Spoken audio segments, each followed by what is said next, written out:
Cigarettes, booze, and the 10 Commandments. Sin and religion are front and center of the state legislature. Hillary and Bernie neck and neck in Oklahoma, and right on cue, Hillary's husband is coming to town. OU Nightly starts now.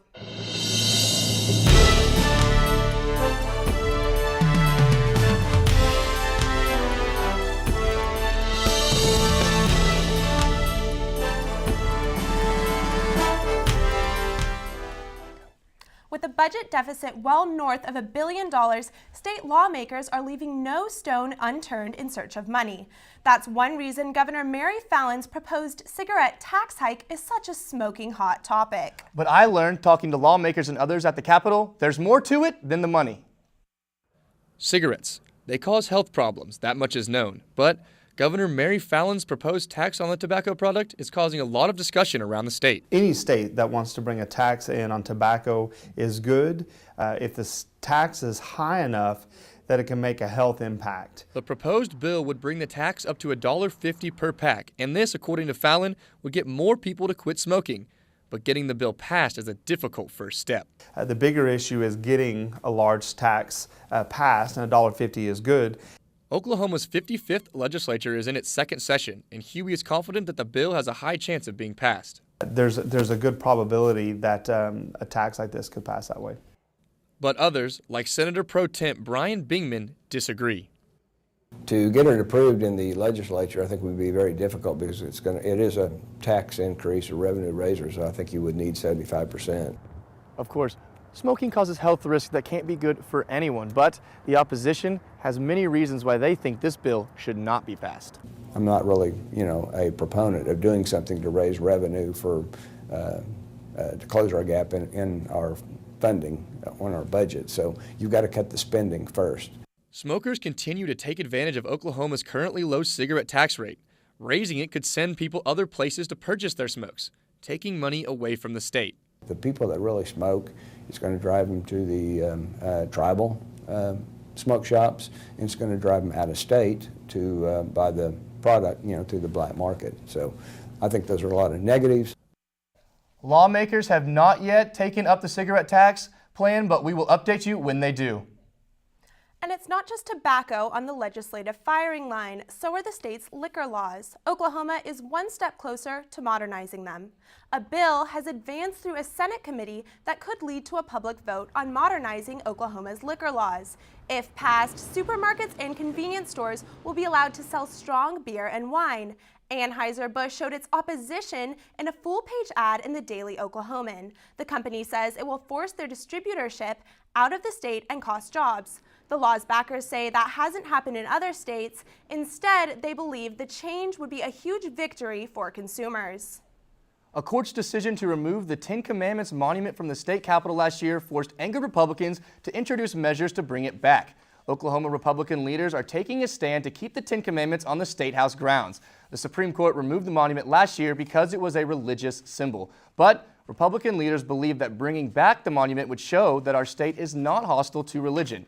Representative John Paul Jordan is the House author of joint resolution to bring back the 10 Commandments and says that the battle belongs to the people of Oklahoma.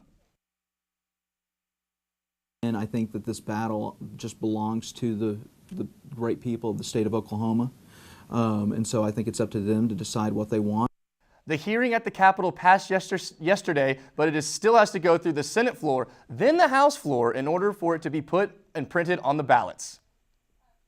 Allie, it's been so beautiful outside today. I just really enjoyed being out there. Grant, what can you tell us about what's going on with the weather? Yeah, it was beautiful out there today. We saw much above average temperatures for this time of year.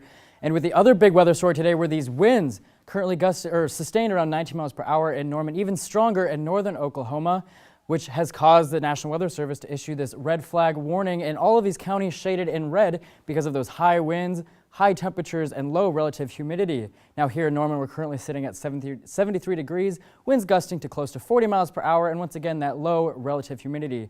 We'll have more later on how long these warm temperatures will stay and when these winds will finally end. Back to you guys. Thanks, Grant.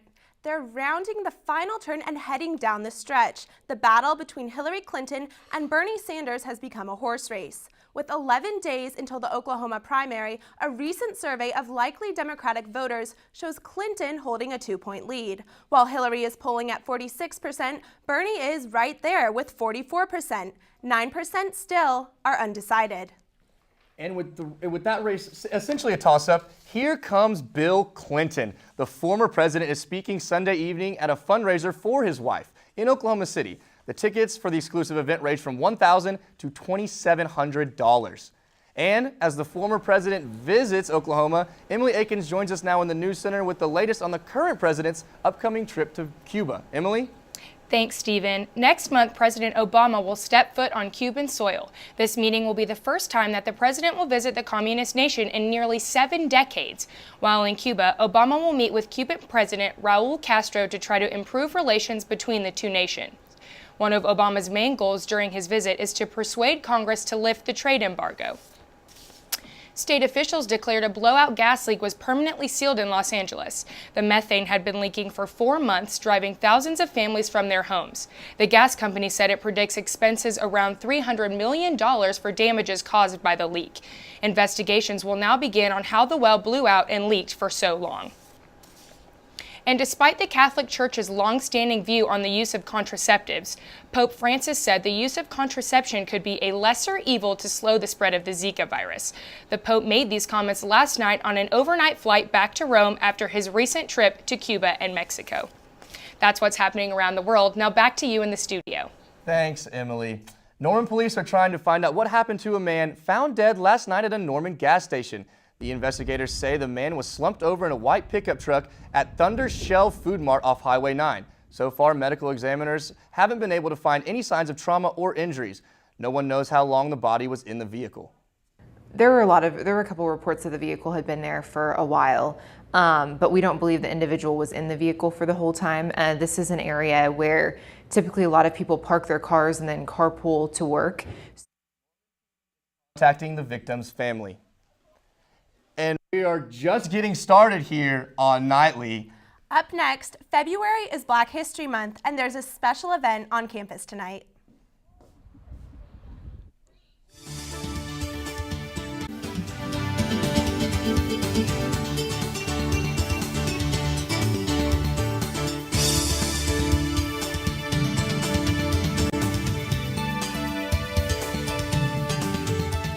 Welcome back to OU Nightly. We've got Macy B. Healer here with Arts and Entertainment Report. Macy?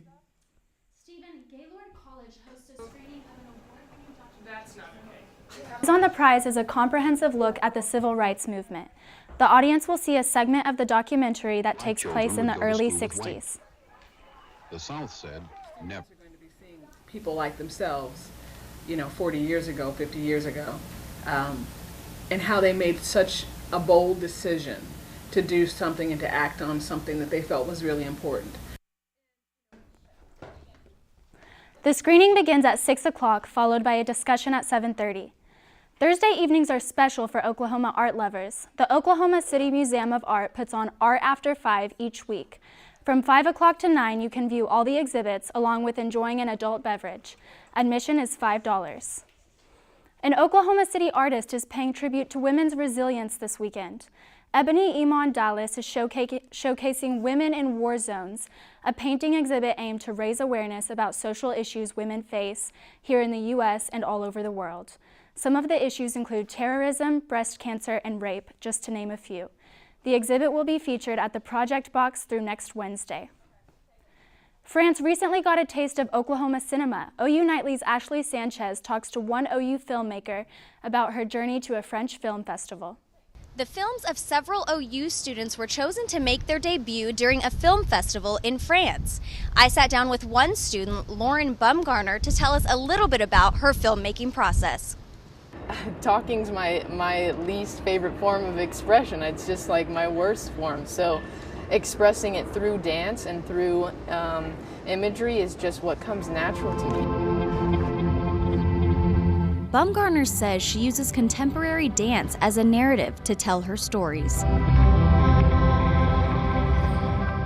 One of them is about growing apart from things that you were attached to as a kid, like people, ideas, things, anything. This short film, titled We Are Not the Same, shows two young girls growing up and growing apart. While the idea of mixing performing arts with motion picture comes as second nature, showing these films stirs up many different emotions. When they get screened, it feels very scary, but also like a breath of relief. You know, it's just like, it's out there. I've expressed what I needed to express. Ashley Sanchez, OU Nightly.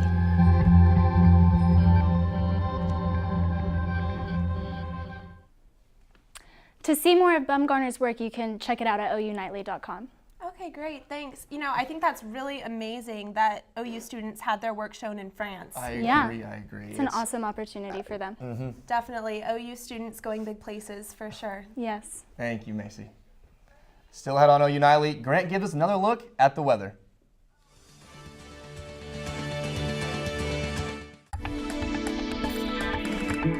You know, if you stepped outside at all today, the big weather stories were definitely the warm temperatures today and the high winds.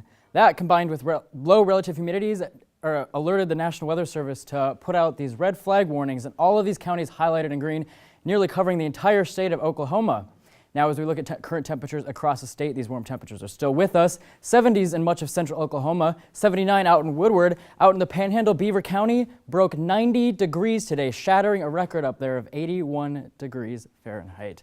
Now, if we take a look at our almanac here in Norman, today we topped out at 76 degrees, 2 degrees short of our record temperature set back in 1986. This morning, we only got down to 52 degrees, which is 1 degree shy of our record low warm temperature for this time of year. Now, if we take a look at our predictor, we're going to talk about a couple cold fronts here, which are going to be changing our weather patterns just a little bit. The first one starts out in the Panhandle later tonight around 9 p.m. And then as we move through Friday morning, we'll see this cold front move off to the east, making its way into central Oklahoma by early Friday morning. Now, this cold front is pretty weak, so we won't expect much change from this one, except maybe a few clouds here or there. And then by Friday evening, we'll see that cold front move off east. But by late Friday night and early Saturday morning, we'll see another center of low pressure forming out in the Texas Panhandle. And by Saturday evening, we'll see it help intensify a center of low pressure centered up in the Dakotas, which will bring with it a chance for showers and thunderstorms on Sunday morning as it passes through the state. Now tonight, expect temperatures to remain pretty mild, even 20 degrees above average for this time of year. 50s across much of the state, 58 in Norman, 58 in Oklahoma City. And as you head out the door at 8 a.m., it's going to be 59 beautiful degrees. We haven't seen temperatures this warm in the morning since months ago. So it'll be mostly sunny. In the middle of the day, we'll see that cold front come through, switching winds to the northeast around 10 to 15 miles per hour, but then they'll die down again in the evening. The winds temperatures will stay or warm up into the 70s by noon, 74 by 4 p.m. Across the state, another warm day, not quite as warm as we saw today, but still warm. 75 in Norman, 74 in Oklahoma City, 78 in Lawton, 70s across much of Oklahoma. Now as we take a look at our 7-day, 75, like I said, tomorrow, warm again on Saturday, almost 80 degrees. By Sunday, we'll see that cold front come through, a chance for showers and thunderstorms on Sunday, Monday, maybe even a chance for rain continuing on Tuesday before temperatures rebound back up into the 60s on Wednesday and Thursday. So if I've got a tea time set up, what day this weekend do I go get out there on the links? Definitely Saturday. Saturday's going to be a great day. Okay, I'll make sure to make that reservation. I'm planning a little trip home this weekend. I'm going to visit my family. It's a shame I won't be here for this nice weather. I know, but don't worry. We'll see more of it coming up later. I cannot wait for more of the nice weather. I know, you and me both. Awesome. Thanks, Grant. With the NBA season picking up after the All-Star break, Stephen Mudd is here to tell us what's going on in sports. Mr. Mudd? Hey, thanks, Mr. Kabler. The OU men's basketball team went back-to-back for the first time this season. The trade deadline is up, but did the Oklahoma City Thunder come away with any deals? Sports is around the corner. The number 3 ranked OU men's basketball team lost their second game in a row for the first time this season. The Sooners went into Lubbock expecting to hand the Texas Tech Red Raiders another beatdown, but came away with a devastating 65-63 loss. Buddy is in a bit of a slump, shooting 35% from the three-point line in his last 4 games, 13% under his season average. However, the team isn't doing much better. They are shooting 30% from the arc, also 13% under their season average. The Sooners are hoping they can turn it around in time for their final stretch of games. They will travel to Morgantown this Saturday to take on the Mountaineers of Press, Virginia, then come back home on the 24th to tip off against the Oklahoma State Cowboys. Finally, they will go back and forth between Texas schools to square off against Texas, Baylor, and TCU. It wasn't a pretty night for OU basketball, boys or girls. The women came up short against the West Virginia Mountaineers, losing 63-55. The Lady Sooners are in a shooting slump of their own. Last night, the girls shot a whopping 0% from outside the three-point line and didn't shoot much better inside the line. They would finish the night with just 36% from the field. The women might be struggling on the court, but not in the classroom. A record 9 OU Lady basketball players made the 2016 academic All-Big 12 team, 8 of which came on the first team while Peyton Little was on the second team. Oklahoma and Texas lead the Big 12 with 9 selections each. The weather is warming up, so the bats are coming out. The Oklahoma baseball team will host Northeastern tomorrow for opening day at L. Del Mitchell Park. The Sooners entered the season ranked 21st, despite losing 11 players to the MLB draft. The NBA trade deadline is up, but not before the Oklahoma City Thunder could make a deal.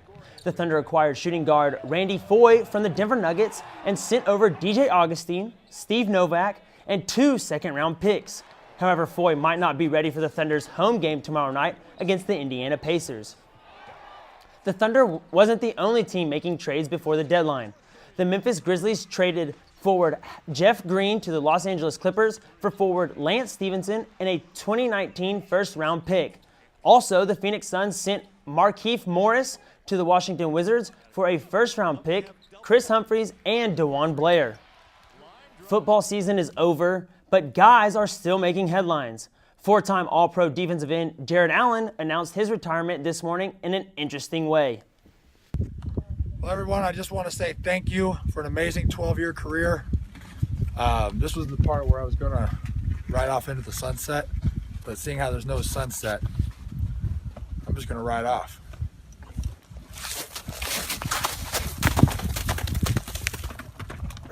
I tell you guys, another great one leaves. I'm starting to feel old because all the players that we grew up watching, Jared Allen, Calvin Johnson, Marshawn Lynch, they're retiring, and my favorite player, Peyton Manning, will probably be retiring after his recent Super Bowl win, and I don't know what I'm going to do. I might go into a little bit of a depression mode. Well, it's not just it's not just football either. Basketball too. We're losing one of the greatest, the Mamba. We're losing Kobe, and it's just so many people. Darren Woodson in there. Yep. Charles Woodson. Charles my Woodson. apologies. From the Raiders. Yeah, no, it's It's really sad. I can remember growing up watching basketball with my dad. I don't see those players anymore. Yeah. So no, it's heartbreaking because I don't know who we're gonna watch anymore. I mean, maybe Andrew Luck because he's young, and maybe I guess Russell and Kev. There's plenty of good players. Yeah, I think. it's just sad. Thank you, Steven. Still to come on OU Nightly, a special dog gets treated to a gourmet meal.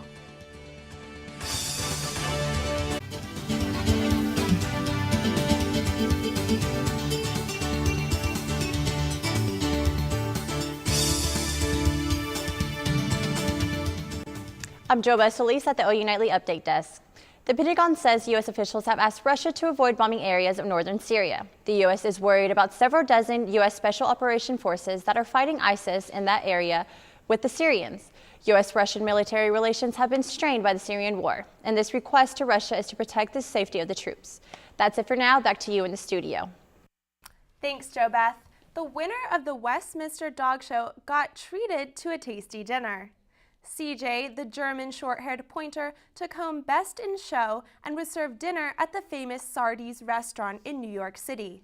He beat out nearly 2,700 other contestants in the 140th Westminster Kennel Club Dog Show. What a lucky dog getting to just eat at such a great restaurant. I know, I was looking at that and I saw pictures of the restaurant and I was going to say, I wish I could eat somewhere like that. It looked really nice. I was about to say, I wish I got treated like that. All you got to do is beat out 2,700 other contestants in a competition, and then you'll get treated like that. That's right. Well, what can you tell us about our evening weather this evening? Yeah, we saw a beautiful day today. We're going to see a beautiful night tonight as well. Those winds are still going to be with us at least through midnight, but not dipping into the 50s again till after midnight.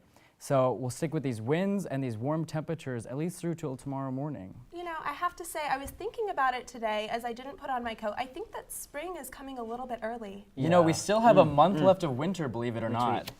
Do we really? Okay. Yeah, it doesn't feel like it. I know. I mean, sweating. Well, I thought to myself, it's still February, yet I was tempted to wear shorts today, which never, in Oklahoma. I know, it was beautiful today. 79, 80, almost 80 degrees Almost today 80 degrees in here. February. That's exactly. The Panhandle got to 90 today. 90? Yeah, that'll set up for a great tea time this weekend. Oh, absolutely. You gonna join me? Hey, I'll You be gonna there. come The All right. Steven duo, we gotta stay together, you know? We'll be out there. We'll be out there on the you go. links. There you go. All right. Well, Now don't do that Sunday because Sunday we do have a chance for thunderstorms. thunderstorms. So maybe we should play Saturday? Maybe Saturday. There Yeah, you go. we'll go out. We'll go out Saturday. You want to join us? You want to get out there? Actually, I won't be here this weekend. Why? I'm going back to Albuquerque to visit my parents. Are you driving or flying? But next weekend I will be up for that. I actually played on my high school golf team. Interesting There you go. fun fact She about would- Allie. she would def- I she would don't definitely seem to beat know me. very much She about would- sports, but Yeah. I was actually pretty athletic in high school. What was your so best shot, best par? I don't think we want to go there No? right now. I had a couple Okay. golf tournaments, tried it out, wasn't exactly my thing, but I will join you guys.